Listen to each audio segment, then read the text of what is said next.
ماں کے قدموں کے نیچے جنت کیوں ہے؟ چنانچہ سیدنا ابو ہریرہ حدیث کے راوی ہیں، بخاری کی حدیث نمبر 5626 اور مسلم کی حدیث نمبر 2548 ہے۔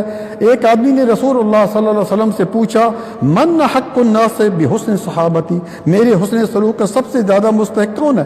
فرمایا امو کا، تمہاری ماں۔ 3 دفعہ فرمایا امو کا، اور چوتھی دفعہ والد کا نام لیا۔ تو پیارے بھائیو، یہ کیوں اس لیے ہے؟ اس لیے کہ 3 تکلیفیں ایسی ہیں جو صرف ماں اولاد کے لیے برداشت کرتی ہے۔ سب سے پہلا 9 مہینے حمل کی تکلیف، نمبر 2 جنم دیتے وقت عورت موت اور زندگی کی کشمکش میں ہوتی ہے، اور نمبر 3 2 سال تک بچے کو دودھ پلانے کی تکلیف۔ کبھی سوچا ہے والدین کے بارے؟ کبھی والدہ کے پاس بیٹھا کریں